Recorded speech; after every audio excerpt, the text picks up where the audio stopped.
Hey guys, today's episode is brought to you in part by Amazon. Amazon.com. I use it all the time. I shop there constantly. I just recently went and bought some Steam controllers. Don't tell. Don't tell Valve. Went and bought some Steam controllers through Amazon because Valve charges for shipping, and I'm an Amazon Prime member, and they had the exact same deal on the Steam controllers. So now I'm going to get to play Rocket League the way it was intended to be played, and that is all because of Amazon. Amazon, there are always new and interesting finds there at Amazon.com. If you're looking for PC components, if you're looking for a new monitor, if you're looking for pre-built PCs, it's all right there on Amazon. You can shop from home. You can do it in your underwear. You can be in the comfort of your Dota chair and doing it all right there with Amazon. Right now, if you go to defenseofthepatients.com and click through the Amazon banner on our website, Amazon will give us a kickback for sending you guys there. It's that easy. It doesn't cost you anything. You go to defenseofthepatients.com, you click that Amazon ad, we get a cut of whatever you buy there at no cost to you. So, Amazon.com. Remember, go to defenseofthepatients.com, click through that Amazon banner. All right, guys. So today's episode is one that has been highly requested. We did the one-on-one with Proud. I had done a one-on-one with Roland ages ago. Roland did one with me a while back for the Switcheroo week.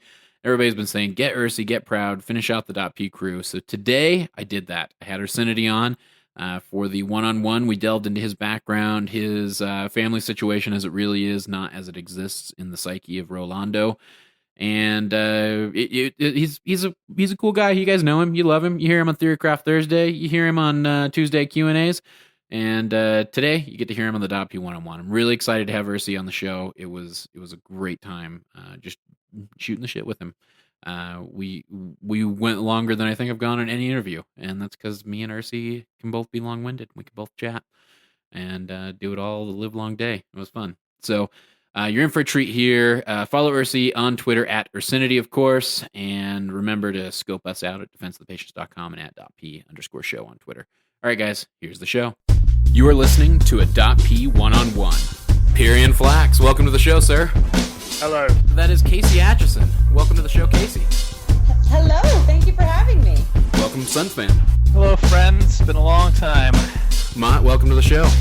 Thank you for having me once again. Very excited to be here. Austin, Capitalist Walsh. Welcome to the show, Cap. Thank you very much, man. It's good to be back. Special guest, Sir Action Slacks. How you doing, sir? I'm doing fantastic. Thank you for having me. Hey, everybody. Welcome to another .p one-on-one. As usual, I am Cyphus, and today, my guest, rounding out the .p crew, is Ursinity himself. Ursi, how you doing? I'm good. I think I'm getting sick, but other than that, I'm good. Maybe it's just like my voice is dying because of yesterday's recordings, but yeah, that's what I was going to ask. sickness a plague has been moving around my household. The origin point being my sister, and so now, like today, we're supposed to do Mother's Day stuff because we were going to do a belated Mother's Day to avoid crowds. But then, literally every person in my household is like, "Yeah, I don't feel well. Let's do it another day." So I think I'm gonna try to fight off sickness. But other than that, I'm doing well. So this sprung. I'm sorry in advance. This sprung to mind. Roland always talking about your singing French grandmother. Yeah, my non-existent. Yeah. But so who all do you live with? Because you're still going to school. You're pursuing grad school. Yeah. In history, right? History teaching. Yeah. So I have I'm actually on a gap year right now that I took time off because I pay for my own college. And that's expensive. But my household is myself, my mother, my father, my sister, who's she's almost 9 years younger than I am, and then my grandma who lives with us. And yeah, I mean, she has the capability, but it's not like it's a headcanon that Roland made up of. Like when I was a really little kid, like she was in a choir or whatever, but like it's not like a regular thing in my household. My household is basically just like I hear Edith Piaf constantly. And other like French singers, but no, this whole like Ron has all these weird headcanons about me that like are entertaining, but I like worry about people's actual perception of my household and stuff. Between like Proud joking about my like atypical sociopathic family and all this, it's a whole thing. But yeah. What is your relationship like with your family? I mean, you're still living at home, and it's obviously not driving you completely batshit crazy. Yeah, so we're I never realized my like family situation was weird until like going to other people's households and stuff. Like my family, I always describe it as like it's kind of like a bunch of roommates where like we are just like we're like a low energy household. Like we're all basically lazy people. That's probably why I play so many computer games. Like we're just very relaxed people, and we're not like I don't know. We don't do like family stuff. Like we don't eat together, but that's not a weird thing, right? Like we all are obviously like family members. And like we're just not super like emotional people that are like, oh, like let's all go do X, Y, or Z. It's like, oh, it's a Sunday. You go do yard work. I'm gonna go run errands, and then like people do their own things. We don't do like family stuff, I guess. And like, yeah, it never struck me as weird. But then I'd go to other people's family. And they're like, oh, my parents are going out on a date. Like what parents like why like they're already parents, like they've gotten to that point, they don't need to go on dates. But you just like secretly say to yourself, they're kidding themselves about reinvigorating the romance. This yeah, well, it's just it's just like because I mean, you know, you are affected by where you grow up, of course. So my family's just, you know, we're just not a like we're not like a super family, if that makes sense. Like it's not a bad thing. It's just the state of my household was a little atypical, especially like, I mean, I'm from a very Italian area, and so I've gone to like all these like intense like family meetings, family dinners and stuff for my Italian friends, and it's like super different than my household, and so that's when I started realizing like I was a little atypical. But yeah, I mean, my family situation is great. It's just weird when I describe things to people, because it's not like a standard, I don't know, stereotypical nuclear family. Yeah, it's just boring, basically. Yeah, like we're all just low energy people. That's it. Where did you grow up? So I live in Westchester, which is Westchester is mostly suburbs, although it does encompass White Plains, which is one of the bigger cities in New York, other than obviously New York City. And I'm like 45 minutes ish, maybe an hour, depending on traffic, outside of the city. So, and I've lived here my whole life. I live in my area is basically the middle class part of a upper middle class to upper class area. So, like it's a very expensive place to live in, but like my area is where like the teachers and the nurses and all the regular people live. And then like we service basically all of the rich people that live around us.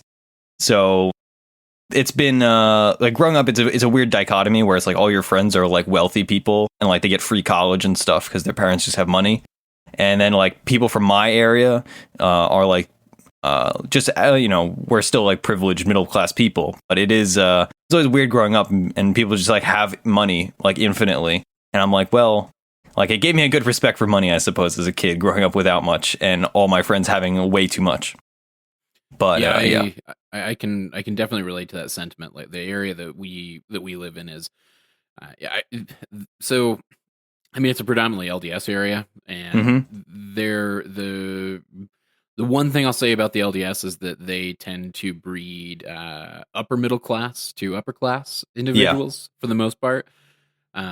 You know, and if you're going like Roland and I did, we went to like the inner city high school, and it's nothing like inner city. People around here think like the inner city here is something just it's awful, and it's you know, and usually those are tied to like stereotypes related to like the racial mix of individuals going to that school. But like I went to an inner city school in Philadelphia.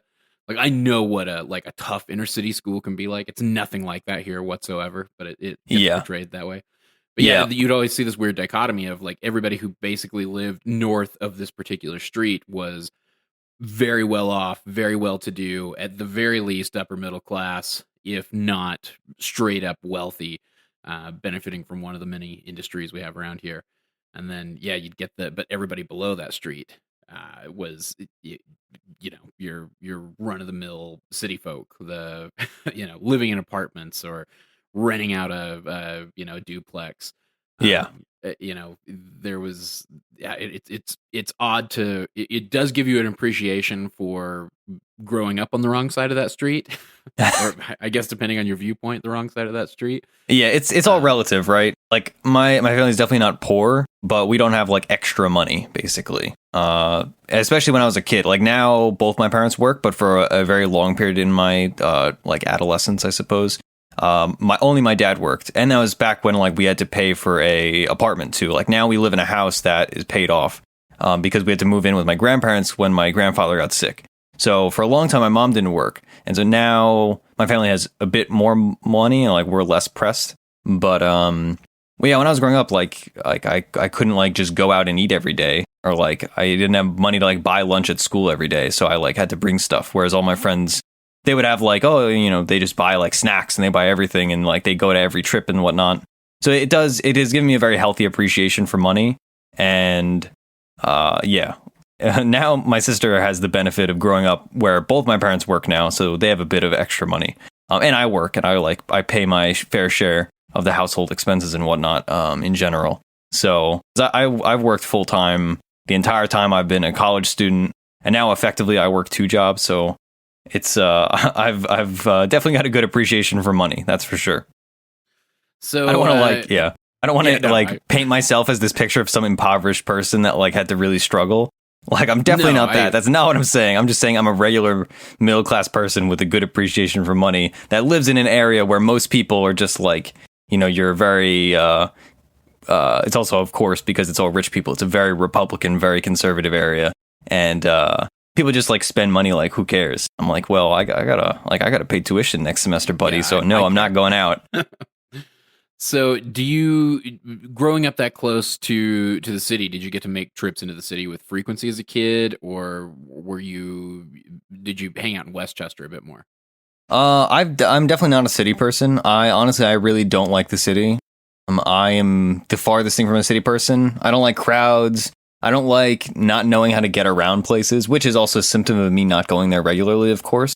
So that's kind of, a sickness of its own making. But I'm just not a city person. So ever since I was a kid, right, like being close proximity to the city, I have gone to all the things that I want to go to, like all the museums and whatnot. And I go there like a couple times a year to visit friends, or if I have to go for, whatever miscellaneous duties. And the city's cool, the food's good, but I'm just not a city person, so like I don't go there unless I have to, really. Yeah. So where did you go to college? So right out of high school. So in high school, I was like the annoying smart kid, but I was smart from a young age. So I learned basically that I could get good grades without doing anything and just taking tests. Cause I really enjoy tests. Like I'm a good test taker. It's something that I've always kind of been mystified with people that are like bad at taking tests or hate tests. Cause I love it. I'm good at test taking. So when I was in high school and middle school, I pretty quickly learned like, all right, I'm smart. I apply myself in class and I don't do anything else. So I was always like a B student because for multiple years of high school and middle school, I just did not do a single piece of homework because I had good averages for class participation, like A+, and then I got like 100 on all my tests and quizzes. So I would always get like 85s because once everything gets averaged out, I do no homework, so I get a 0 on that, but then everything else is like 90+. So it all worked out, which is great for me in middle school and high school, which made life really easy. But then, obviously, when I was in college, like you don't get scholarships if you're an 85 average student. Yeah. So I only really got a good work ethic, probably my like final year, senior year of high school. And that's when again, coming back to the money thing, I've always just strived to not have any debt. And student loans, of course, are the bane of every person's existence that's ever gone to college in the US. Yes. And so, again, getting more serious once I was in the senior year of high school, I realized like I didn't have an exact game plan of what I wanted to do. So there was no point in going to a private school. I'm also kind of in a college town where I have a lot of good schools around me. So I just went to community college. I have a really good community college near me, and I did an honors program there for a year and a half. And I finished a social science degree, which is basically just it's like a more generalized degree in like. But first it was political science, and then I varied into the history more. So I have a general degree or associates from there. with honors. And then having learned a work ethic and whatnot, I then transferred to Manhattanville, which is a small private school near me, which means A, I don't have to pay to room and board, and B, since I had, actually started applying myself, I now had good scholarships, and I've worked full time ever since I started, ever since I started my community college, because obviously college is expensive, and I don't want to have debt, right? So that's one of the reasons I'm taking a gap year. But once I finished my associates, that's when I realized I wanted to go into education. Pretty early on in my community college career, I realized this is what I want to do. So why is that what you want to do? Okay, so I mean, obviously the podcast is my main outlet for educational and talking and all that, and this is one of the big reasons I like podcasting. But the thing that really drew me to education is that I like talking. I enjoy public speaking. In your interview, you were talking about how you were in debate club. I was also a debate club kind of person. So I've always enjoyed public speaking, and I've always really enjoyed history. And when I was in high school, the reason why when I was in my final year, I finally got a work ethic and had an appreciation for things was I had a few good teachers that really, impressed upon me that as much as I could skirt through and do well, if I apply myself and really enjoy things, I can do much better. So I want eventually to be like that to somebody else potentially. So that was kind of the impetus. Was I enjoy history, I like public speaking, and I had good teachers that made me have a healthy appreciation for the subject, and also the pedagogy in general, right? Working as an educator. Also, my dad was a teacher, and my family just raises teachers like crazy from my extended family, just through whatever happenstance. So it's always been in my purview. Why you guys are still middle class? Yeah. My dad's so my dad actually, he's a teacher at a juvenile detention center, basically near me, where the Jewish, the Jewish community something. They run what are effectively alternatives to juvie, where it's all it's mostly inner city kids who, they get arrested or whatever. And it's either all right, you can go to juvie or you can get sent to this special school. There are a bunch of them all over New York, and I assume they have them in other areas. And it's like the one rough and tumble place basically in my area of rich people. And so my dad was a teacher there, and he really likes it because he's kind of a lunatic. And so from there, my dad's a teacher. My mom has been some variation of secretary, whether international business because she's a fluent French speaker. And then now she works for a community college. So, and then I have a lot of relatives that are math teachers, science teachers, elementary school teachers, etc. Just kind of runs in the family, I suppose. Mm-hmm. But yeah, definitely middle class. So you get transferred over to this private school. What from there? How does it all kind of transition?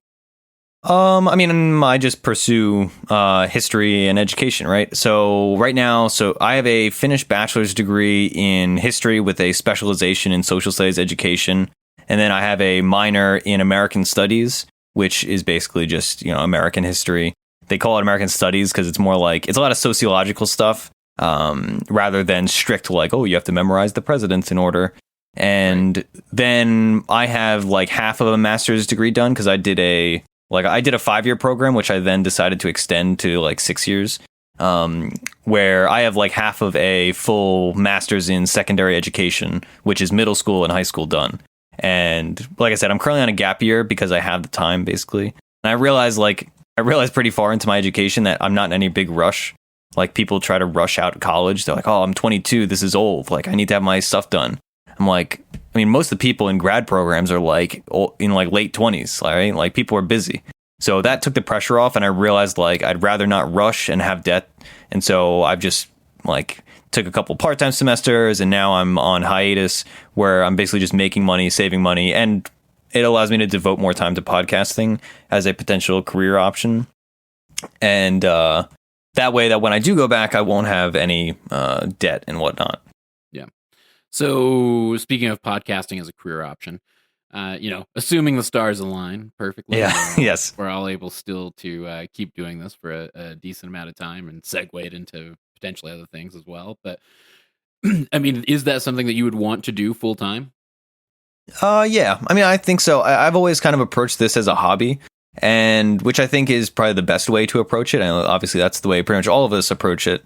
In that it's a hobby that I now happen to make money from. In any, even a small amount of money is still money, right? It's a very, even if I was getting paid $5, I would be like, wow, this is a good feeling to get paid to do your hobby. So yeah, I mean, I'm just kind of, honestly speaking, I'm just seeing where it goes. Like, I really enjoy it as both a hobby. I enjoy talking. Coming from an educational background, I really enjoy the educational side of things and the community interaction side of things. And I figure, I mean, if you're going to spend thousands and thousands of hours playing a game, you may as well do something extra with it, right? Like, I would still be playing Dota whether I was making a podcast or not. But making a podcast allows me to apply my Dota knowledge and help people, or at least have fun with it. Like, I mean, even if we did a podcast for like 6 listeners an episode, it would still be like a fun thing to do, because talking about what you like is fun, right? Like, me and Proud talked about Dota for hours and hours just independently of podcasting, long before we were ever hosts of a podcast. Yeah. So we'll see. Do you feel like I'm assuming that some of your education included pedagogical courses that were designed for that specifically. Do you feel like those courses have helped you, or have you ever found yourself like utilizing any of the techniques that you learned when you're trying to take that educational approach that you guys do on Theorycraft Thursday? I suppose so. You'd think it would be more applicable, but it's definitely helped me, and it's definitely helped me regarding like learning how to speak for long periods of time. I think that's one of the biggest barriers you notice when doing podcasts is if you're not used to speaking for an hour at a time, even alone, it's a big barrier to entry, right? Because a lot of people are just not prepared for that. Like, I mean, even in your interviews, right? There are some interviews where people that do not regularly speak for long periods of time, after 5 minutes of speaking about something, they're like, okay, I mean, I've covered everything and I'm done. So yeah.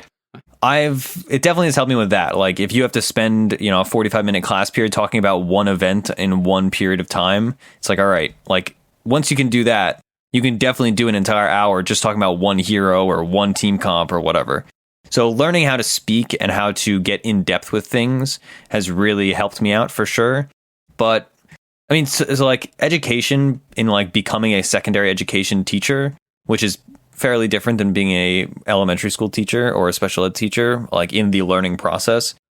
I wouldn't like, a lot of the specific stuff is not applicable, to be honest. Like, classroom management is like not terribly relevant to like running a podcast or a community.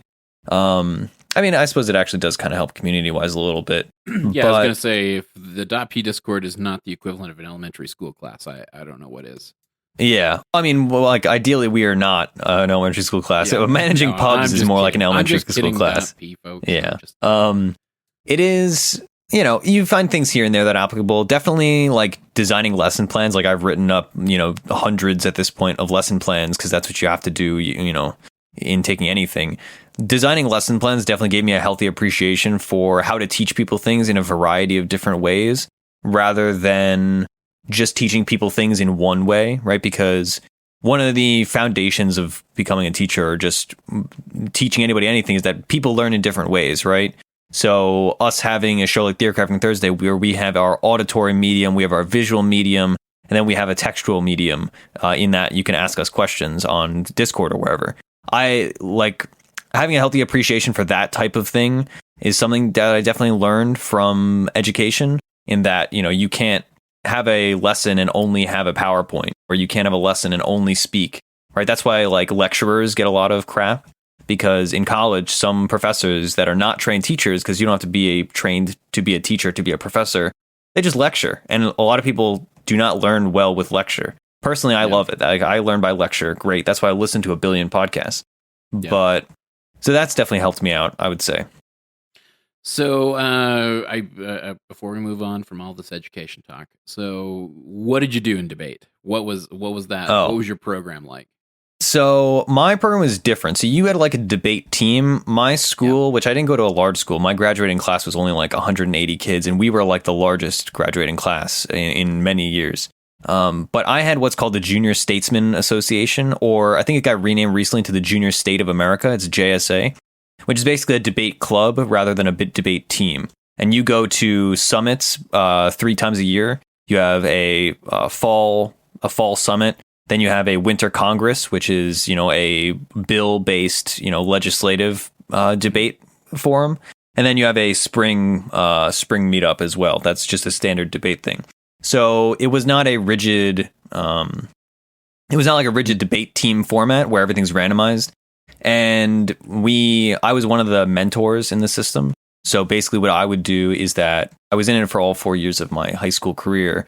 So once I was like a sophomore, basically what I would do is I would mentor people in how to debate, how to outline their points. I would refine points, stuff like that. And then you prepare basically for going to these summits and then participating in a selection of debates. They take place over usually 2 days. And I think Winter Congress is 3 days and 2 nights. And you have like a full basically pamphlet that says, all right, in this block of time, there's going to be this debate in this room, this debate in that room, this debate in this other room, et cetera, et cetera. And you go to whichever one you prepared work for. And then you have just like a regular debate, you have primary speakers, the primary pro, primary con, and a moderator. And then you have supporting for each side. And then the supporting are usually brought up from the audience of kids. And there'll be, depending on the debate, some of them have like hundreds of people in them. Others have like a few dozen. And then, you say your piece and then everybody votes at the end or abstains or whatever. And it was very fun. Like, it's not as serious as debate team. Like, listening to your experience, I was like, boy, yeah, that sounds like a lot more work. But it was a lot more community based, I would say. It was less individual and more like you working with other students that are in the program and then going to debate and presenting your facts. And then, with all the standard debate measures like question, answer, yada, yada, yada. So it was very fun. It definitely, like, my first experience public speaking for any decent amount of people was my first debate. I prepared a supporting speech, and the debate was whether free will exists. And I spoke in front of like 300 people, and I was like a 4'10", little like 14-year-old freshman in high school, and my voice clearly wasn't loud enough because I was a small kid, and still my voice is not terribly loud. But I went up and I said my piece. I was conned. I was saying basically I was using the determinism argument that you don't have free will because all your previous actions determine your future actions. So therefore, the past dictates the future and the present. So you don't truly have free will. And so I made that argument, and I was super nervous, of course. But once I did that, right, it's like once you've spoken in front of a few hundred people, speaking in front of a few dozen people is easy. Like, it's a piece of cake. Yeah. Yeah. It really is about acclimation. I think that's for those out there that may suffer from, that phobia of public speaking. It's all about acclimation. I know it sounds cliched, and it's that, if you've got a fear, you just got to do it and face it. Yeah. But it really is that. I mean, it's getting up in front of people and talking, and a lot like Dota, like watching yourself do it. That was another big part of at least our debate experience was, we do scrims because the debate team, you with policy, you have a partner. So it's teams of two, a 2-man team versus a 2-man team. And on our team, we'd always get together, and occasionally you'd actually wind up competing against each other with, like, our team frequently did that. We actually wound up competing against others from our actual debate team. The policy teams amongst the overall debate team wound up competing against each other because we would go far in the event.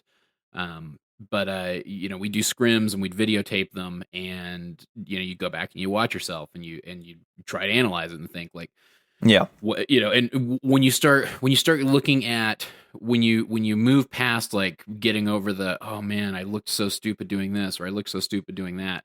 When you can get past that point and you're just analyzing your content and you're looking at it and going, okay, that argument doesn't land as well as I thought it would when I got up there, or that argument doesn't feel as strong, or we need to have this disadvantage lead into this critique because the critique kind of solves for or exacerbates the disadvantage. And when you're thinking about it on that level, you're not I don't know. You're not up in your head about, oh, that's me in front of people, or oh, I'm gonna have to start speaking in front of people, and that's the point you got to get to. Yeah, we had those. So the way my program worked was it was twice a week. One day you would be spending preparing for a future debate, and then one day was just we would meet in like the lunchroom basically because it was a pretty big club. Although it's like I think they might have disbanded it now. It really went downhill after my grade left because there was like some drama where they basically this one guy won on like a cult of personality to become the president of the JSA for the next year, and he sucked. And like he was terrible. And then like the thing went downhill like crazy once my grade left.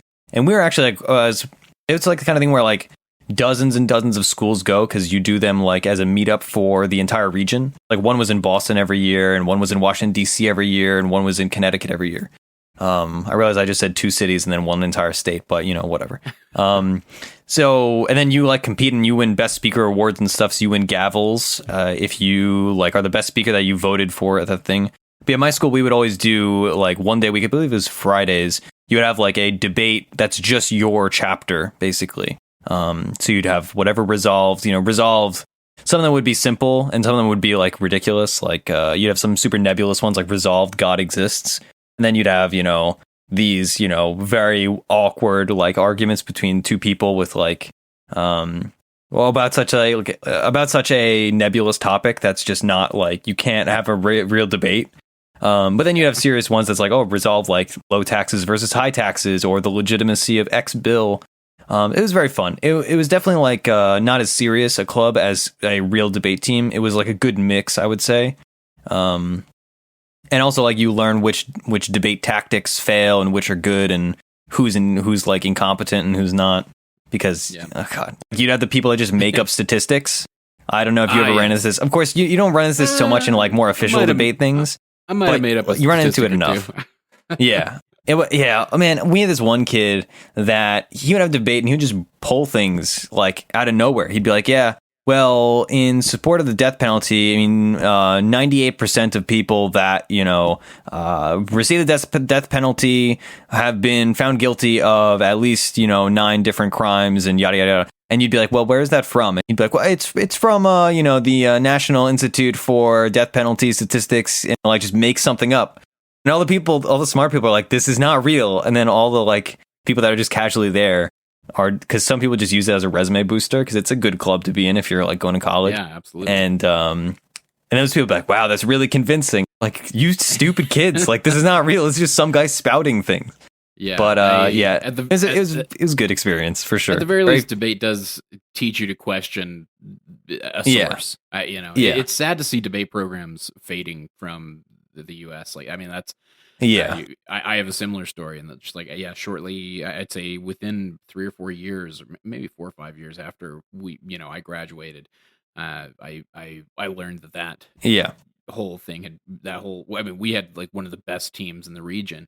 And found out that, just due to funding, they had to cut it. They had to nix it.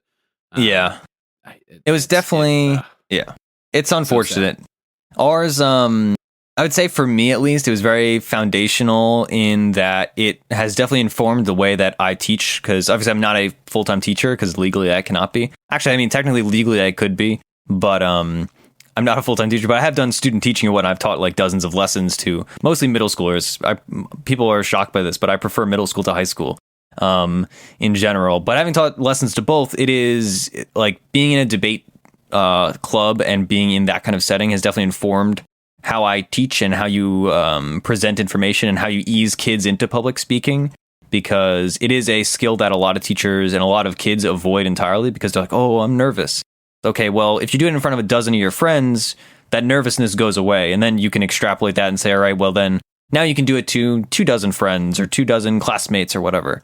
Also, I was an insufferable kid, so it was a good outlet for me to be less insufferable. I can't imagine. Can't imagine. God, I mean, everybody knows, like, I like to argue. Like, me and Proud are like, we have this, like, as much as we have a great relationship, we have a very antagonistic argumentative relationship at times because we have such different philosophies on a lot of things. And I was definitely that annoying kid that like wants to argue with people because I mean, like narcissism kind of runs in my family, so I've always kind of I've just kind of always presented myself and been like overly self-confident.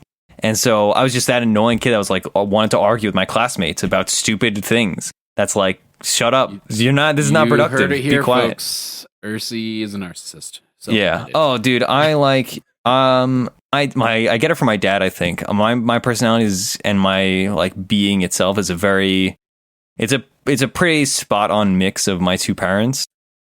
And I definitely like got my dad's like antagonistic narcissism, and I got my mom's everything else, including like my mom and I look almost exactly alike, barring like the obvious, she's a woman and I'm a male differences. And I was just that annoying like kid that was like, oh, I can tell you why you're wrong. Well, like now, obviously, I'm an adult, and I'm like, why would I argue with somebody? Like that's pointless. Like they have their decisions made, and I have my decisions made. This is not productive whatsoever. But yeah, I was just kind of an awful kid. Like, thankfully, I got that out like in my high school phase, not in like my adult phase, like some people are, as we are all well aware. But yeah, don't want to name names. Some of them co-host shows on this network. I don't want to name any names though. Yeah, Mondays, Tuesdays, sometimes Saturdays. Who knows? Who knows? Really? I mean, it's just real ambiguous. But yeah. All right. So we are a gaming podcast. So I'm gonna get over, and we're gonna segue over into your video game history. When did you get into gaming? What was the first game, or what were some of the first games that drew you into gaming? So from a young age, my dad always had computers around, but we didn't have consoles. And that kind of came down to the money thing. Where I was like, my friends had the new consoles, and I was like, I got a PS2. I remember like a few years after it came out, and I was so excited. But my dad always had PCs at the house because he's a computer guy. And so I think, I don't know what my first game was, but the first game I can remember was Warcraft 2. I remember I loved playing and having the boats and being infinitely frustrated because you could not build walls, but the NPCs had walls. And that was like the first thing I was really mad at a video game for.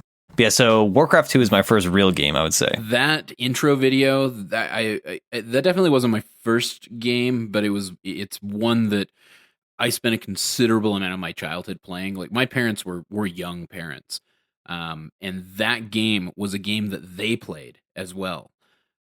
So everybody in my house was playing Warcraft 2 when that thing came out. The Yes Me Lords were quoted, job's done, all the unit commands were frequently said around the house. It was an inside joke amongst everybody. And I'll never forget as a kid thinking that opening cinematic, which I haven't seen in years, but in my memory, it is one of the best bit of graphics that there ever were. And I kind of want to watch it now. I can't. I was gonna say I know the feeling you're talking about because I remember that experience, but I have no clue what it looks like. Warcraft 2 and then StarCraft 2, but StarCraft 2 I wasn't into because it was a little more complicated, and I was still like I don't know, like 8 or 10 or whatever. And let's see, I played like some RTSs when I was a kid. I played a lot of like Age of Empires, not Civilization, but Age of Empires. But of course I was a kid, so I like sucked at them. I just used cheat codes and like did whatever the heck I wanted. But then when I was in like middle school, me and my best friend at the time, we got super into these like pay to win Chinese MMOs. And so I played tons of these like 2.5D MMOs. I mostly played Conquer Online. I played U Demons Online, Monster and Me. I played a lot of those in middle school, and that's when I like really got my MMOs really got me.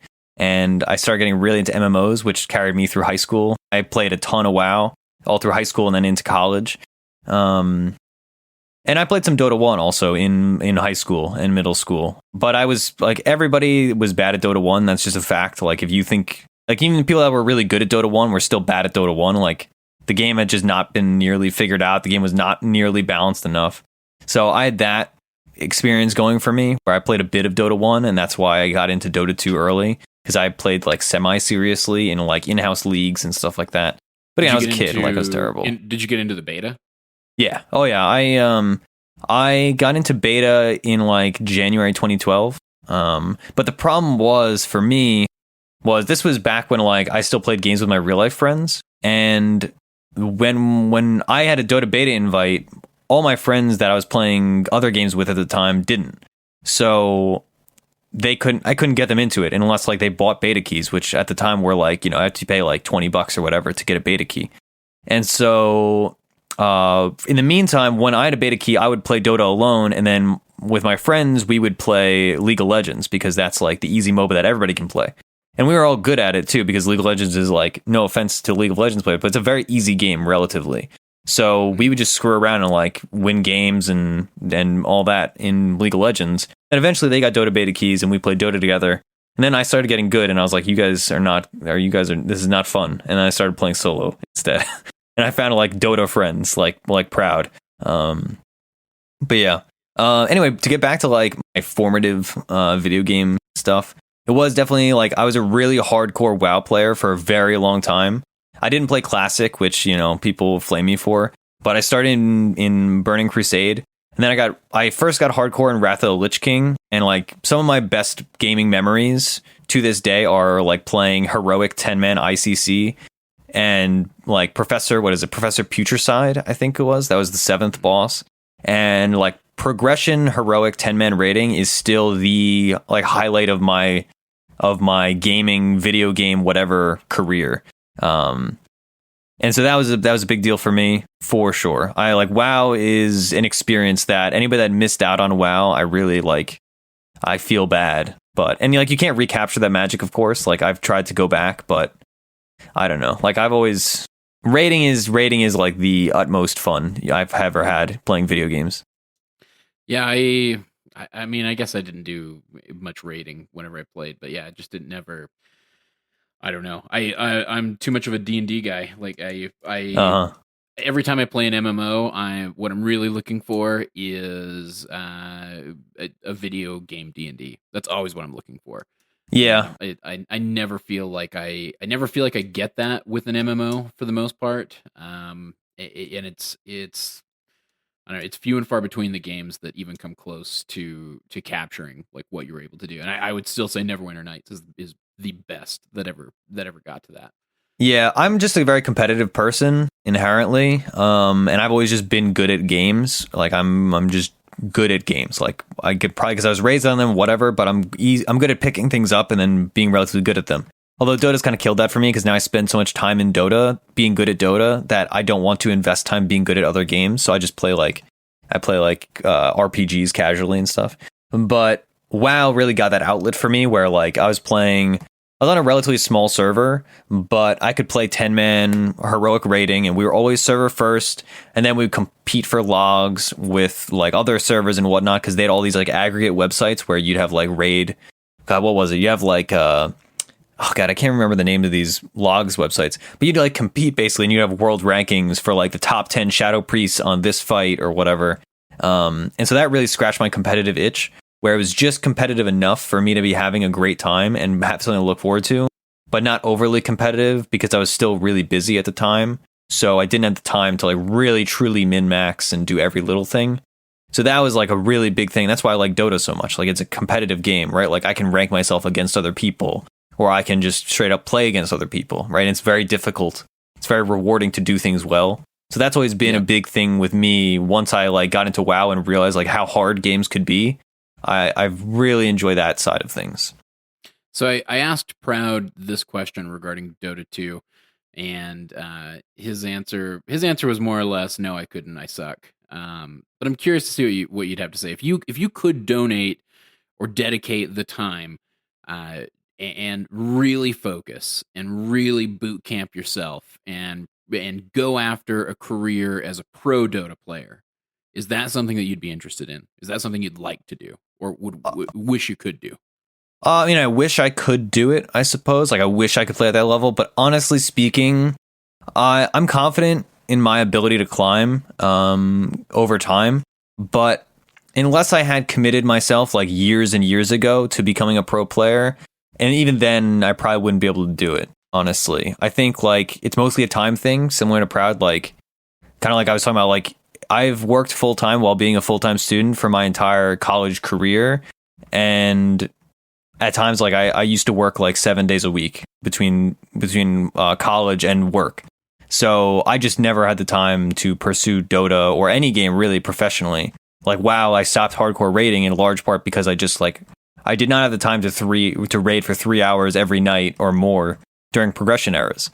So yeah, I mean, in a fictional world where I like have nothing to do but Dota, that would be great. I'd like to be playing at like a pro level, but I just don't think it's ever been in the cards for me. Either like I don't have the innate skill to do it with my time restraints, nor do I have the free time to do it considering my lack of innate skill, if that makes sense. Yeah.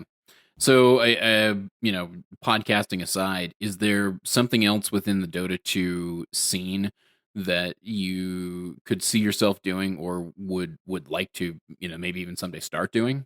I mean, I actually like, it's funny you said podcasting aside, because podcasting is like what I want to do. I like making educational content, and I like the medium of podcasting a lot. Like we've talked about this before independently, but like I listen to a ton of podcasts because of the nature of my work.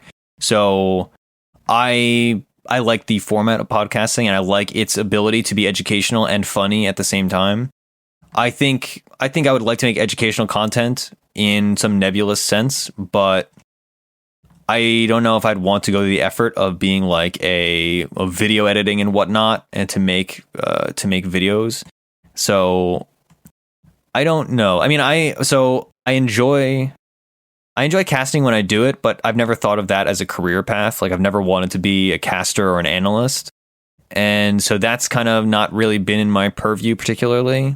And I honestly don't think I'm skilled enough relative to other analysts and like former pro players nowadays, especially that are in the scene, to be a competitive tier, like esports level analyst.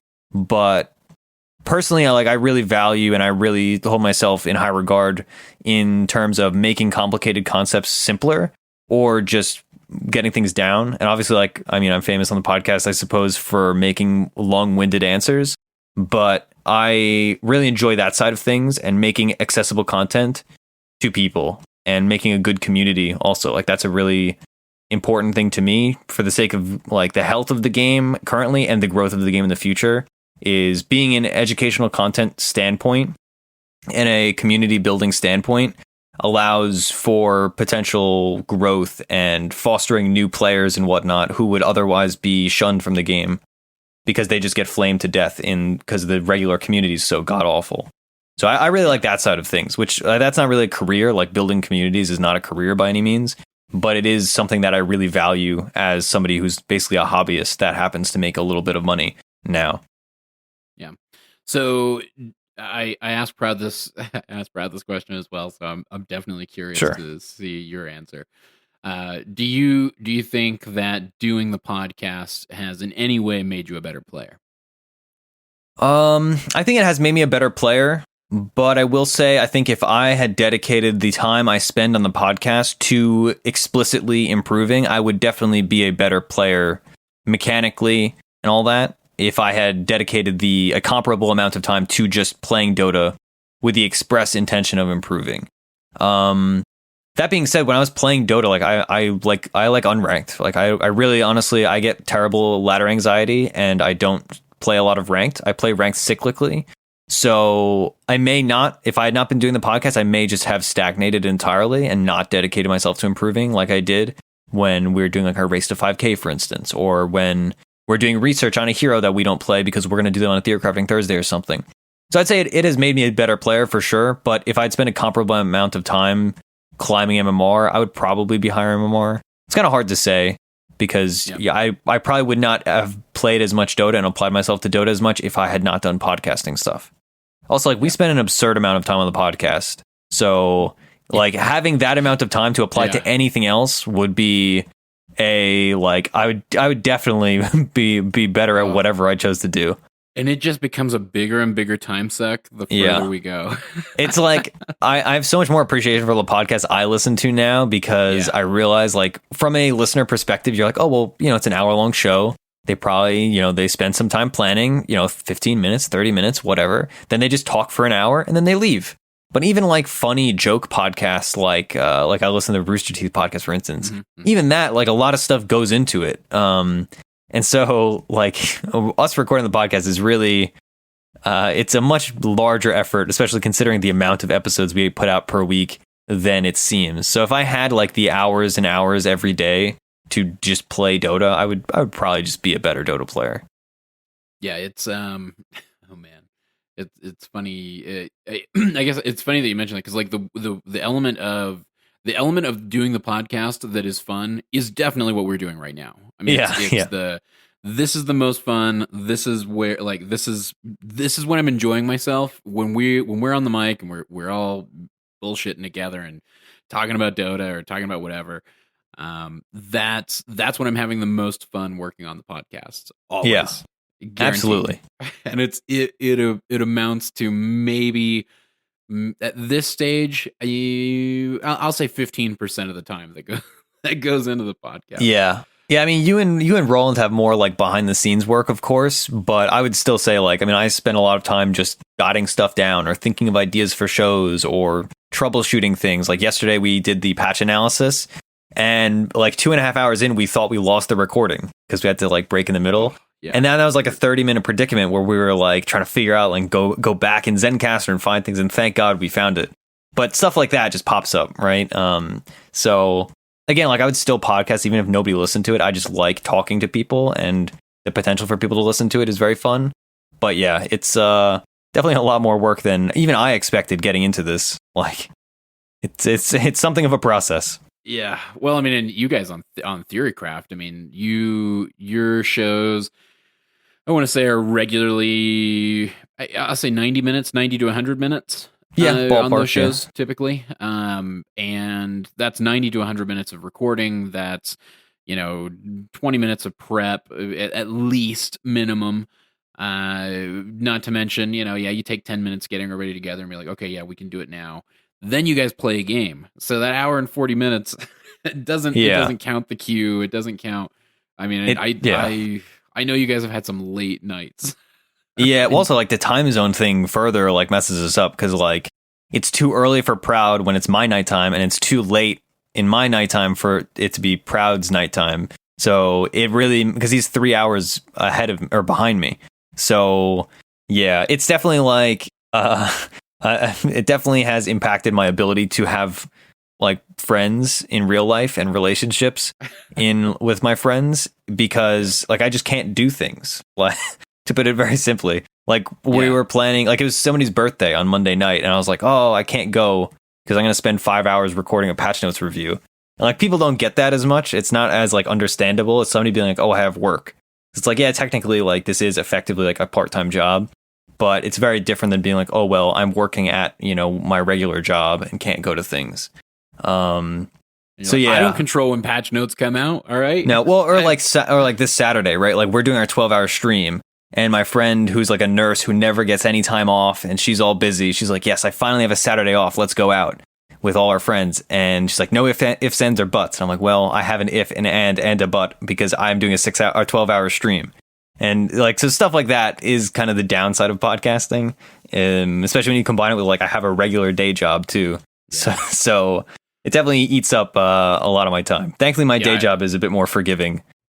I definitely feel you there, because as I look back over like the last 3 years, the group of friends that I saw with regularity, I mean, we weren't even, at the start of it all, we weren't even doing, we were doing 2 episodes a week, and it was just me and Roland. It was super casual.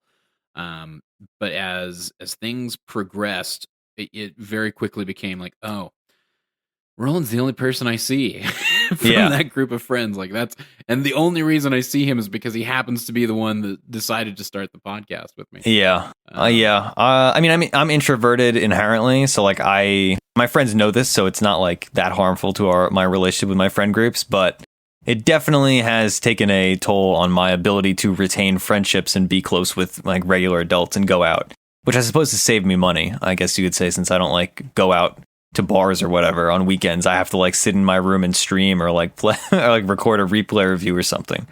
But yeah, so, that's an unexpected consequence of podcasting. What do your folks think about the Dota 2 content? Like, how much do they understand of what you're doing, and what are their sentiments regarding it? I mean, they're supportive. Like, like I said, with my kind of family situation, we're all supportive, and they're very hands off, I would say. So it's not like, oh, Sam, you're not studying, you need to do whatever. But other than them being like a little tentative when I was like, yeah, I'm going to take a gap year to make money and work on the podcast and like not go to school. In general, they're very supportive. And like they understand like, hey, Sam's recording. We can't be loud outside of his room, stuff like that. But you know, it's not without its flaws where it's like, oh, well, I can't go to like family dinner or like I couldn't go to like somebody's communion because it's like, well, you know, I have to record. Like I have stuff to do. It's basically work. So now that like it is more officially work rather than just a hobby that I enjoy doing, and like I have obligations. Like people look for our episodes. You can't just not do an episode. So we're at a really good place now where like they respect the medium. My dad listens to podcasts, obviously not ours, but he like understands podcasts as a medium and is supportive, which has been nice. And he used to be a professional sports photographer, so when we do stuff like organize the green screen for the Monday Q&A, he was like helping me with that kind of stuff, and he's very supportive of all this kind of like technology based medium because he has that computer background and all kinds of jack of all trade, master of none background. That's cool. So that's cool that they're supportive at the very least. Yeah, it doesn't hurt. Yeah, you know, not at all. And hey, the man knows his way around a green screen. Can't argue with that. Yeah. So let's see. What were the last couple of things I wanted to ask you before I let you go? Okay, the Dota community. I touched on this a bit with Proud. Yeah. And I told him, yeah, like I'd stroke his ego a little bit, and I would say the same about you. Like one of the things I've appreciated working with both you and Proud is the way that you guys treat people and view people and actively consider the sentiments and emotions of others. I mean, you're I guess caring is like the best word to ascribe to it. Oh yeah, I wouldn't use caring, but it's okay. Okay. I'd use like sensitive. Okay, sensitive, sure. I don't consider myself a very caring person, as has been shown on many podcasts, where Roland has now started off his other headcanon that I'm a robot. Yeah, but right. Yeah, caring is a bit too like kind and polite. I just like I'm sensitive to people's sensibilities, and I don't want people to be offended because I'm very, through my personal experience and the experiences of friends, I have a very deep understanding of like how harmful words can be and how harmful jokes and actions can be, without going into like overly detail. But like, yeah, I mean, I have a lot of non-heterosexual friends, for instance, and sure, people like to bring up like, oh, well, my friend says, the F word, and my gay friend says it, so it's fine. But dozens and dozens and thousands of gay people have like been beaten up in the streets while that word is shouted at them. So just because one person says like, oh, it's okay, that does not make it all right, right? So stuff like that, or like my best friend growing up is a transgender, and she had very harmful experiences directed at her. And so people that are insensitive are making jokes like, oh, I identify as an attack helicopter, like crap like that. It's just, it's not hard to be sensitive. Basically, that's always been my prerogative.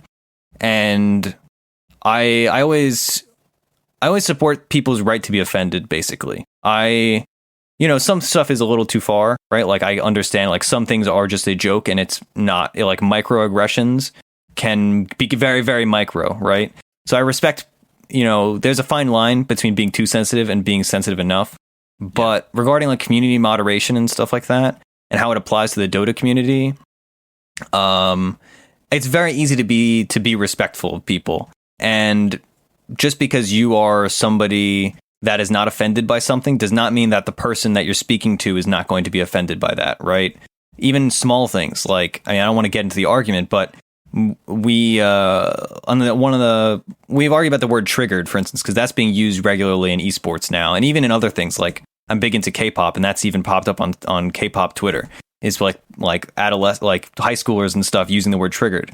And my basic philosophy regarding things like that is that even if you don't personally find a word offensive or a joke offensive or a term offensive or an action or whatever, if somebody tells you, hey, I'm offended by this, you should say, oh, okay, and respect that, and then be like, okay, well, maybe I should just use any of the 1,000 other words that mean this effective thing, rather than arguing with people and saying, well, you are wrong for being offended, or saying your offense is incorrect, right? Well, but I mean, like, if a person says I'm offended, your reaction should not be to say, no, you're not, you're wrong. Your intention should be to be like, okay, well, I'm sorry, that's my bad. I can just use tilted instead, or I can say I'm bothered, or any number of other things. Or, instead of calling somebody a slur, you can say, hey, what an idiot, or like, what a terrible, awful person. So, yeah, I mean, people always use defense. I guess to kind of wrap this up, people always use the defense like, oh, well, it's just a word. But, I mean, if it's just a word, there are a lot of words that you can use that don't lead you down this path of, like, alienating people. Like, if it's just a word, use a different one, very simply put. And even if you're not offending the vocal people, you are, in a lot of cases, shunning people that are the silent observers that say, like, if somebody came into the DotP Discord, for instance, this is one of the reasons why we moderate it fairly heavily, which fortunately we don't really have to since our community is very polite. But I would never want somebody that is, let's just say, for instance, I don't want somebody that's gay to come into our community and come into our Discord, discord.gg/.p, and then the first thing they see is somebody saying, like, oh, wow, that's really gay, as like a derogatory term. Like, if somebody does something somebody's like, oh, man, I just played against a Dagon 4-staff Aghanim Scepter Bloodseeker build. That's really gay. Like, I hate that. Like, I understand, like, that person's probably not saying that because they are looking to disparage gay people, but they are using a term derogatorily. And then you don't want somebody coming into your community and the first interaction they have is seeing, wow, so this community says that that's not a big deal. Like, somebody comes in and says, all right, well, I was going to be a member of this Dota community. And even if you're a generally polite community, right, maybe that's a once in a week scenario where somebody says, like, a slur, or somebody says, gay derogatorily or something. Well, we could just avoid that once a week thing, because potentially, somebody that would have been a great community member is instantly shunned. And this especially applies to, like, this is why organizations like Desolates exist. And in some ways, like, we exist, right? Because gaming community is very toxic in a way that is both outwardly toxic and, you get to use the word microaggression. Like, there are a lot of microaggressions that people don't realize because they are, like myself, as like a white male, I have the privilege of being the average person in a gaming community. But so it's very easy to be, from my perspective, and say, like, oh, well, it's not that offensive. Like, it's not a big deal. Like, be more thick-skinned. But, people that are disenfranchised remain disenfranchised within gaming. So even if I do a very small part in making it more accessible, that's what, like, I want to do. And that's why DotP is so great. And I guess the reason I ask it is, and again, it was kind of fresh on my mind coming into this interview, is I was, paying attention over the weekend sporadically to the Summit 7 qualifiers and DreamHack.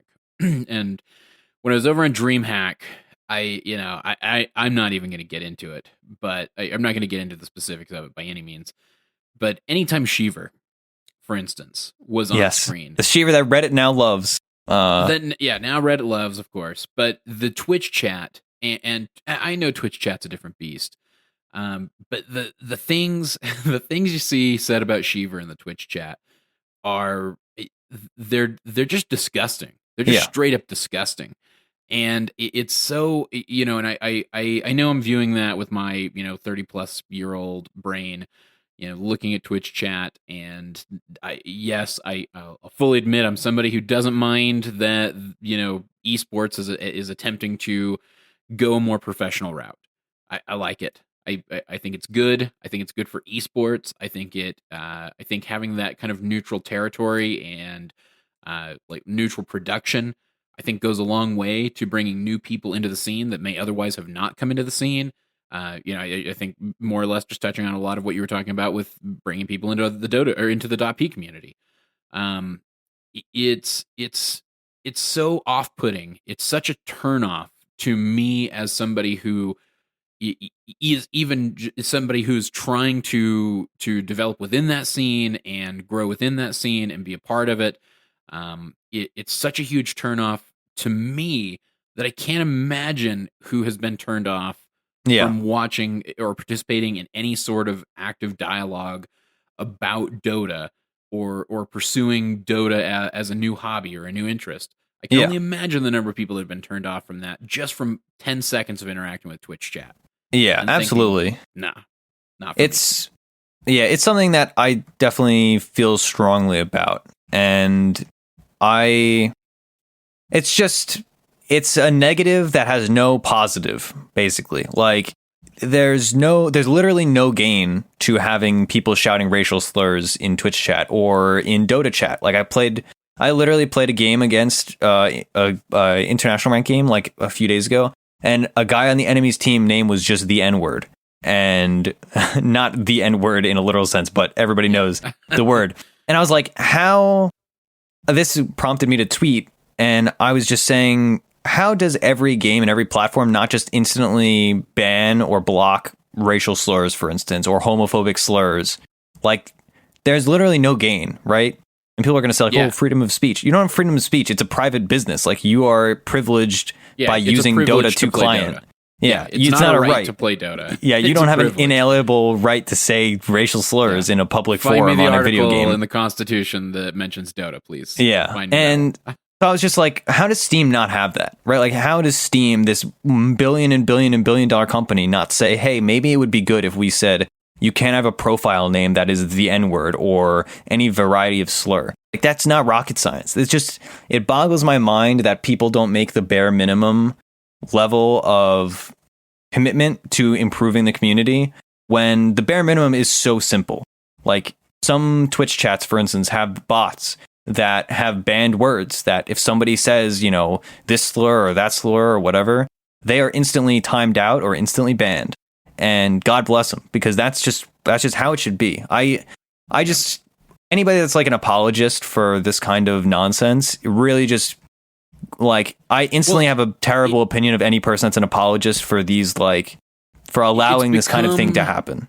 It's become such a part of, because it's weird how it's worked its way into being the identity of a portion of the gaming community. You know what I mean? Not that it's not even that, you know, there's this segment of the gaming community, and they're a very vocal segment of the gaming community that sees this uncensored. And I don't get me wrong, like, I'm somebody who thinks censorship is awful. I'm that liberal guy. Like, I think I'm not super pro censorship either. Yeah, like, fuck censorship. I think we should be, you know, let's be real. This is what's going on in the real world. And so for that, I guess I'll even buy into the argument that maybe that's what Steam's trying, or maybe that's what Valve is trying to do with not moderating. All right, I'll take that step. What I don't get, because it doesn't bother me that they even have the ability to do it. Like, I get it. Like, let's buy the free speech argument. What I don't get is how it's worked its way into being the identity of the gaming community, of this scene in esports, and why are we so attached to it? Like, why does it feel like it's under fire when, you know, we've been doing the show for years, and I can't tell you all the blowback we've gotten for, like, speaking positively about the kind of professional shift in Dota 2 events production. Oh yeah, and I get blowback all the time. Like, I will, from this episode, I will get somebody who messages me and tells me that they completely disagree, and that's just part of the gaming community. That's who they've been. And they don't want to change. And why do they have to change for everybody else? And don't change, just be quiet. That's always my argument, is like, again, like, people always say, like, oh, it's just a word, but it's like, you have a mastery of the English language, right? Like, you can use a different word, right? That's always, I'm just endlessly frustrated because all the defenses are so weak to these kind of things. Like, if Steam turned around and said, yeah, you can't have the N-word as your name in Steam anymore, who's going to say that's wrong? I want to change my name to that. Like, yeah, it's just a bit much. I guess where I draw the line is, like, because I don't want to, like, transition this into a huge, like, overall. Yeah. This could be long, and we could offend a lot more people who ironically would say that people don't have the right to be offended, but they're going to be offended by this. But I you know, I'm not somebody, for instance, like, I want all the N-culters, and I want all everybody. I want any point of view available to speak in a college. I think that's where that sort of thing happens. I'm all about free speech. I'm opposed to censorship.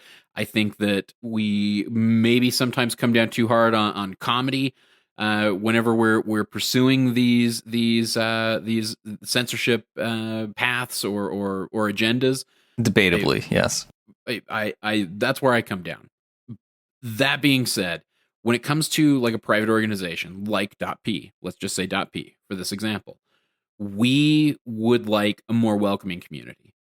And I would like a more welcoming community because I see that as a path to not just growing ourselves, but growing the scene at large and meeting new and great people. I mean, us having a welcoming community is why we've met a lot of the great people who have helped us along the way and who are working on behalf of .p as we speak, who are doing things to help this organization grow and get this company up off the ground. Yourself included, probably.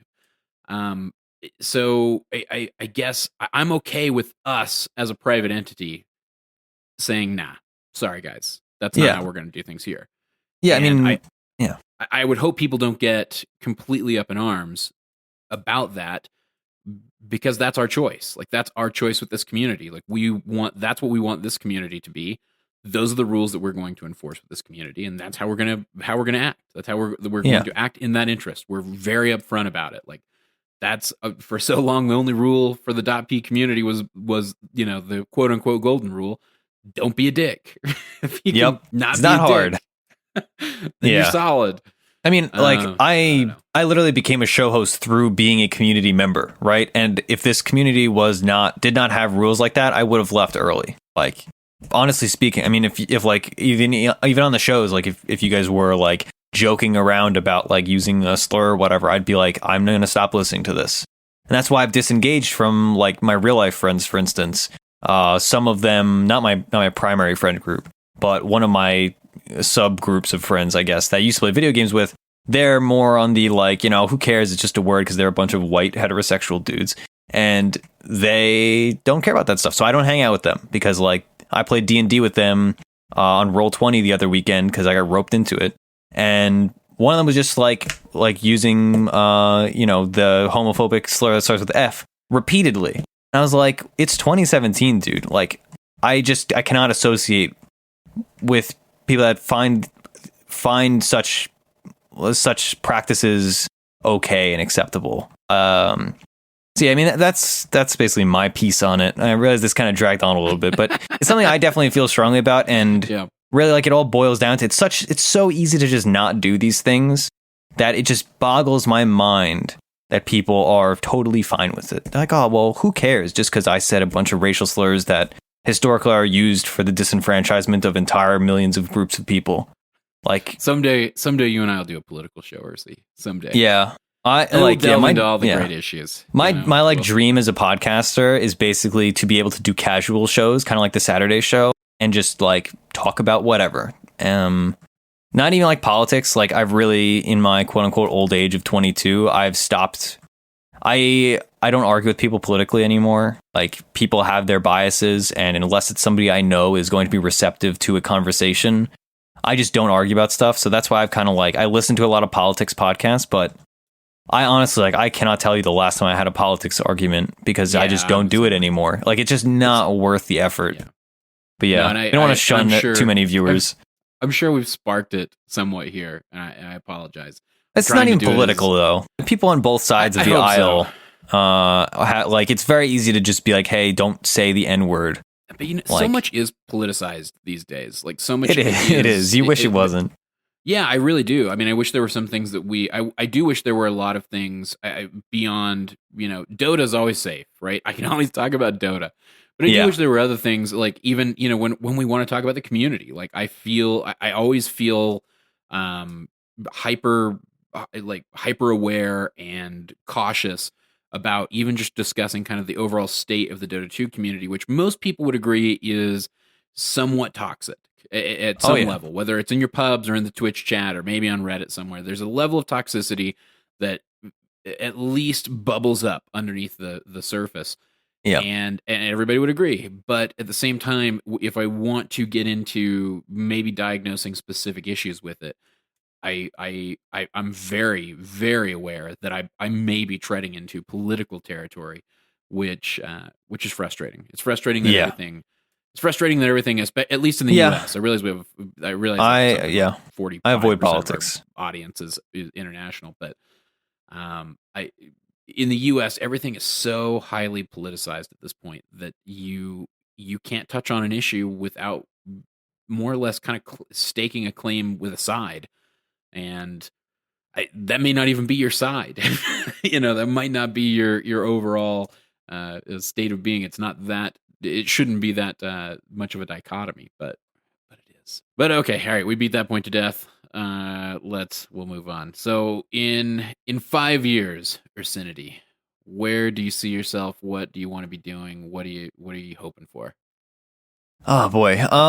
This is a hard question because I'm like a very go with the flow kind of person. I kind of just I like to take it day by day and relax. Let's see. Maybe I successfully rebrand to just Ursi. That would be nice. I've made attempts to do that, but Ursinity is just too it's long and catchy, I suppose. But I just like Ursi. It's easier. Also, I don't have to explain the stupid story behind this name. If my name is just Ursi, I could be like, oh, it's a bear thing. But that's not in the cards recently. Maybe in a few years. I'll be 1437 and rebrand to just Rose or whatever. Yeah. Ursi Rose. Yeah. Yeah. So right now, my goal and my assumption still just to become a teacher, like a middle school social studies teacher or a high school social studies teacher. That's definitely my logical end. The ideal end, I suppose, is to make podcasting into a real career. But obviously, I'm a very realistic person. So my plan is still to finish my gap year, however long I end up taking off, then finish my master's degree, and then do my student teaching and whatnot, and then go into teaching professionally. But in an ideal world, alternatively, I just continue making podcast content, maybe podcast in different areas too, if we start up a more general show, or we started up a whatever kind of thing, or we started doing coaching more seriously or something. Also, in 5 years, the K-pop music hour. Yeah, dude, it'd be great. I could talk. I'm actually, so a funny story, a K-pop podcast followed me, because I assume they just spam followed a bunch of people that use the catchy terms like podcast and K-pop on Twitter. And just out of curiosity, I gave their show a listen, and it was really bad. And me being a podcaster now, I have so much, I suppose, what's the word? Vitriol. It's just I can see bad podcasting basically where it is. Whereas before, I would not have noticed how easy it is to troubleshoot little problems, or how bad and how flawed their format is. And so then I had some Twitter beef with a K-pop podcast because I was like, yeah, it's not good. And then somehow they found that tweet and were like, I'm sorry. And then they sent a bunch of GIFs at me. Yeah, I'd love to do honestly, Korean variety shows, which I watch a lot of, and Korean dramas, which I watch a lot of, don't have a podcast following as far as I can tell. So it wouldn't be a productive podcast venture, I don't think.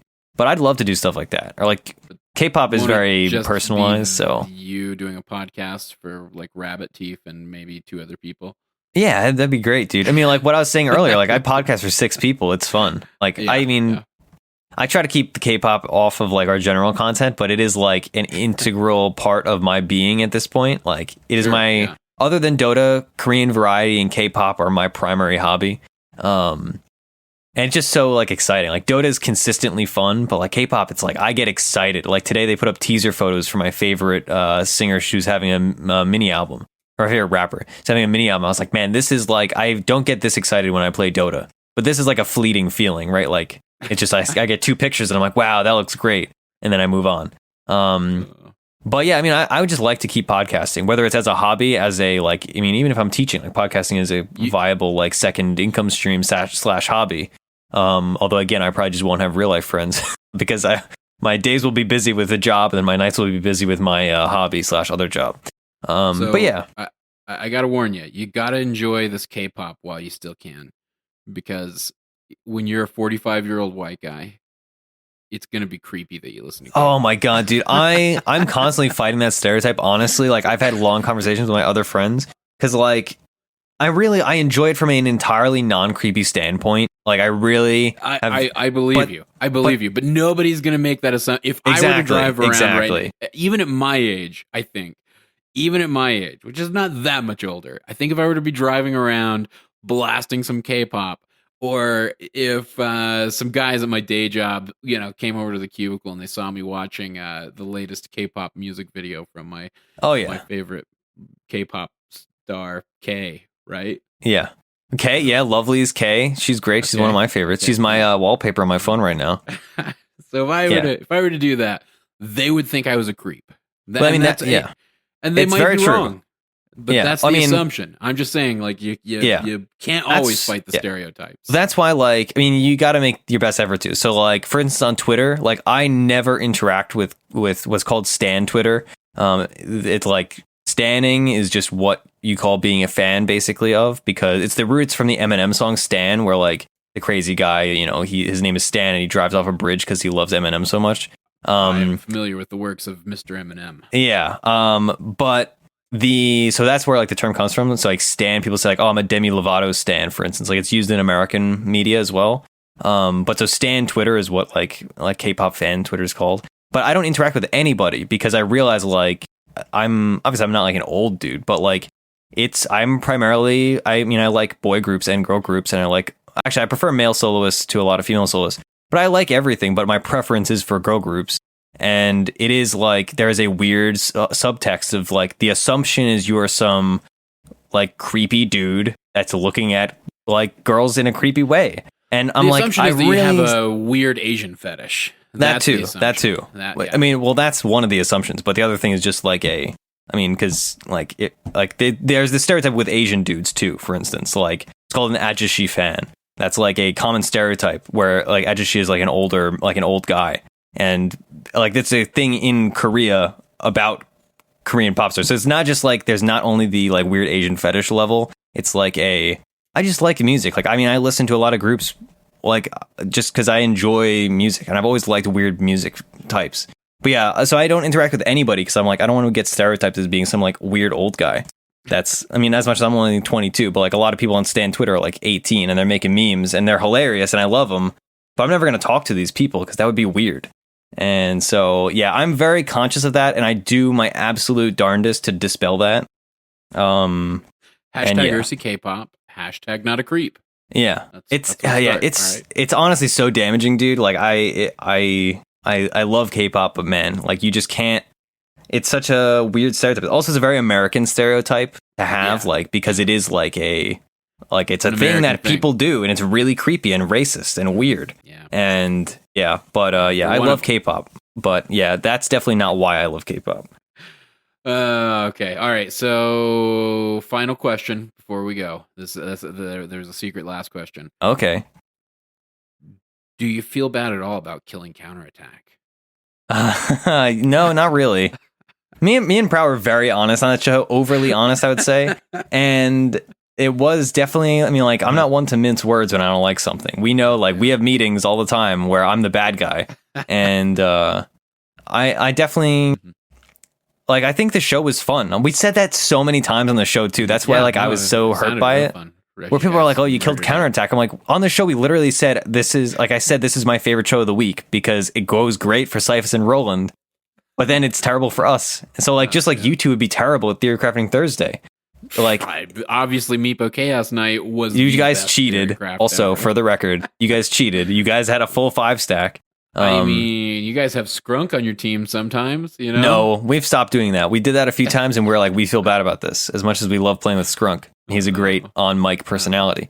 But yeah, I don't feel that bad. Honestly, like if I think we all have the appropriate relationship, and now that it's more like DotP is a business in a way rather than being hobbyist. Like if you're a hobbyist, you can let your friends do stupid things and like have them make mediocre content. Like that's okay, but. And this, again, makes me sound like I'm being even meaner to Counterattack. But I just mean this very sincerely that, like, I approach DotP from a very productive standpoint. And if somebody's making content that I think is not good or could be improved, I would not silently be like, okay, well, that's just their show. And if it's bad, I'll let it be bad. So That's why I like. I mean, unfortunately, I like all of our content. Like our content's great right now. I'm very happy with it.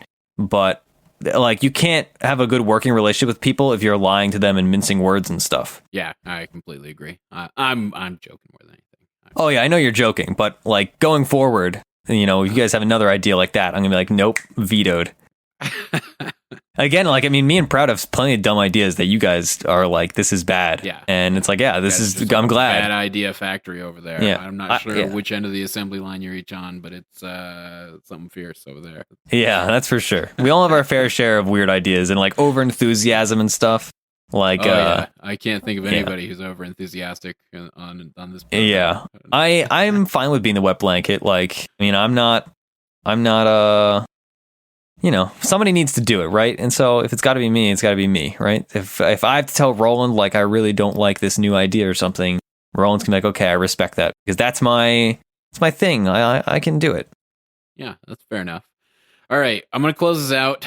We got to do some plugs. You guys want to find Ursi? Follow him on Twitter. He's at Ursinity. I'm very active. URSINITY. Yep, talks very about K-pop active. in a very I don't talk about creepy K-pop way. that much. I retweet a thing every once in a while. That's about it. I promise. I am always on Twitter. If you have questions for me or whatever, get at me. I will be happy to talk anything, even K-pop, dude. My pinned tweet right now is my K-pop playlist, by the way, on Spotify. So if you want a taste of K-pop and its wonders and the mysteries, check that out. It's honestly really good. Like, a lot of it is very Americanized, and if you like American music, you'll enjoy it. But yeah, I'm always on Twitter. Get at me. Yeah. The last 20 minutes of the podcast is more or less Ursi defending K-pop. Yeah, it's great, dude. I could spend hours. Hours defending K-pop and its creepiness. It's not creepy. That's the point. Oh, yeah. Yeah. You make it creepy, you weirdo. You can always find the show on Twitter as well, at @DotP_show. Go to defenseofthepatients.com. Check out our website. Remember to click through the Amazon banner there. We've also got a Pugna link. If you guys are looking to improve your play, you can always click on the Pugna tab there, and we have a .p referral code. You can always enter .p at pugna.com as well to get that referral as well and try a free month of Pugna. Let's see, patreon.com/defense of the patients. Please keep going and helping us there. Those of you that have, we love you. We thank you so much. There are great shows, patron exclusive shows that are coming out twice a month there on the 15th and 30th. Yesterday was Proud and Ursi, basically just talking shit. I mean, yeah, it was great. About it was fun. I was like exhausted the whole time, but yeah, it was a good show. I thoroughly enjoyed those. Hear what Ursi sounds like with the hangover of a 4.5 hour patch notes episode behind him. Yeah, I honestly felt like I was recording drunk because I was just like so tired from talking. I'm amazed I made it through this whole show. So I was telling Josh before you did it. I was like, he hit me up. He's like, "Hey, we're gonna have I touched base with Ursi. I touched base with Breaky. We're gonna have them do the patch notes episode." He's like, "I'm gonna get going on that right away so we can get something out ASAP." I was like, "All right, cool. Yeah, that's great. We'll cancel the Q&A. Awesome. I get a day off." And then I looked at the calendar. And I was like, "Oh, it's the 15th." I was like, "Hey, Ursi's got to do the Patreon episode, man. He said he wanted to, so he's gotta. And that was when I knew. I knew it was gonna be something special. It was fun. I meant like we should do it together, not like me and Proud should do it alone. Because like the fun of those Patreon episodes, and this is why like we've had the roundtable show before, but like I love those roundtable-esque like podcasts where it's just like fun. Like it's just a bunch of people just talking about whatever. And so that's why I was like, I didn't realize it was going to be me and Proud. Me and Proud both had no ideas for the show because it was so spur of the moment. You guys said you wanted to do the next one, so you got it. Yeah. I mean, it was fun. I'm down to do it. Oh, yeah. It just happened to line up with that patch notes, and I was like, oh, man. Poor Ursi. He's going to regret volunteering for that one. Oh, no. It's all right. I'm always down to talk. I just may regret it in the morning. But yeah, we'll mix them up again in the future. We just, honestly, Roland and I did most of those simply because like we would realize, oh, it's the 15th. We need to do this now. Yeah. we got to get this out. We promised them, and we've been trying to maintain that schedule as best as possible too. We've done well. We've missed it yet. Yeah. So if you donate at patreon.com/defense of the patients, that for $1 or more, all you got to do is donate $1. For $1, you get the .patron status in the Discord. That's discord.gg/.p if you want to join us. And access to all the patron exclusive content. There's some really cool rewards there as well. Like we're going to be doing backgrounds with the shirt designs that we have coming up, and I have seen the latest batch of shirt designs that we're going to be Unveiling. Unveiling one or two of them at least initially. And they're all cool. I love the Theorycraft Thursday design in particular. Yep. Speaking of, I'm very happy with it. Proud. God bless B-Dub. You're Not Wrong makes a nice little appearance there as well. Those are my votes for the next ones that we release. But they all look good. So some new shirts coming to the store. Speaking of the store, if you're at defenseofthepatients.com and you're not clicking through the Amazon banner, go ahead and scope out the store that we've got there. We've got the basic .p shirts for sale right now. We've got a .p mug and .p hoodie. Yeah. And a women's cut shirt also. The thing that is not common, honestly. Like, people complain about that all the time. Yeah, well, I mean, Roland and I both have significant others who are like, "Oh, you've got to have something for and they were very meticulous with the shirts that were acceptable to include for women on there." So good quality control. Yeah, so I think we got some solid quality control there. This Saturday, the 12-hour stream. My God, I've tried to talk people into a 6-hour stream the entire time, but I guess it's a 12-hour stream. Do you know what the time is? Do you know what time 6 we're p.m. to starting 6 a.m. Eastern. That's not that bad for you. All right, you guys need to stop complaining about your nonsense, because I get the short end of the stick on all of these things. No, you do for sure. But it's terrible for me because I'm gonna have to go to bed at like 5 a.m. my time. I'm gonna have to wake up at a decent time that Sunday on little sleep, make it through that day because I have to get my sleep schedule back on track for the work week immediately thereafter, and I have an early start. So that's when I throw my sleep schedule out of whack on a Saturday night, I really fuck myself. Well, get ready because we have 4 of those coming for the next few months. We're going to be doing fun, those to raise money to help pay for TI. You guys can help out .p there. We're going to be doing a bunch of fun things. We're going to try a variety of different things as we kick it off. Should we tease a couple of them? So that's why I was going to tease right here is the Dungeons and Dota. I reached out to Leafy Peachy because of her lore knowledge, and I said, Leafy, I want to do the lore justice, and I want to do a pen and paper tabletop version of a Radiant campaign and a Dire campaign. I'm going to force you guys to pick faction-specific heroes. I'm going to pre-gen some character sheets for them so that we have some abilities. You guys can decide how they get leveled, yada, yada, yada. And we're going to run through some campaigns. That's what we're going to do. So I'm excited for that one. I got to work with Leafy. I want to make sure that I do the lore justice. I don't know that that's what we're going to do this Saturday. We're going to attempt to. We're going to attempt to. I'm working my ass off to try to make that happen. So we will see if I can get everything prepped for that in advance. But so far, only one person, has gotten back to me about your hero selections for Radiant or Dire. God bless. Yeah. And can I tease one of the other fundraisers? Yeah. So at least one of the other ones is going to be a drunk Dota stream. So that's everybody's the fabled drunk Ursi has been talked about many times on the podcast. That has never happened on a stream before or anything before or on a podcast before, but it will happen on one of these fundraiser streams. And also, the fundraisers will be obviously not just like, hey, give us money. It's going to be interactive with the D&D campaign, with everything. Come hang out if nothing else. Yeah. We're definitely going to get you guys involved. So a lot of fun ideas have been batted around. Like I said, I have no idea what this one's going to be. Hell, this one might be the drunk one. Maybe we need to be chatting about that. And we need to take all 4 of them. Oh my God. I mean, the thing is, it's 12 hours, right? So you have to meter yourself. And also, we're not only going to be doing these things, right? We're probably going to be playing a bunch of Dota also as a group. Yeah. Because we're not going to do 12 hours of D&D. We're going to probably do 6 and 6. I'm going to make people pay to get me drunk. That's how it's going to have to be. Yeah. I am not a big drinker. I'm not a big drinker by any means. I like a good drink. I like very specific drinks, and I don't do it often. But it's going to be tough for me to do. I'm not going to lie. 12 hours drunk is going to be. Well, you don't do 12 hours drunk. You do 3 hours starting, and then 9 hours drunk. I mean, you'll make it work. Yeah, I'll make it work. I'll figure it out. I'm not too worried about it. Call in on that Monday. Something tells me. Yeah, I've already kind of been thinking about when I'm going to take off, which I'm going to take off tomorrow, which is unrelated. because I'm already like, oh man, I gotta wake up and drive my sister to a thing because she has to go to Washington D.C. She's in 8th grade, and that's like the trip you do. I gotta wake up at 5 a.m. tomorrow morning and drive her to So Make it's her gonna listen to your one-on-one, you know. Yeah. Oh, I don't have to drive her to Washington D.C. Thankfully, I got to drive her to the bus that takes her and like her billion classmates. But still, it's like the process of like, oh, I have to wake up at 5 a.m. Yeah, that's not a fun. Yeah. Yeah. I only do that 4 to 5 days a week. Yeah, I used to when like I was at a school. It's like, okay, well, you know, you got to wake up early. But now it's like, no. I go to work at 10. Ugh.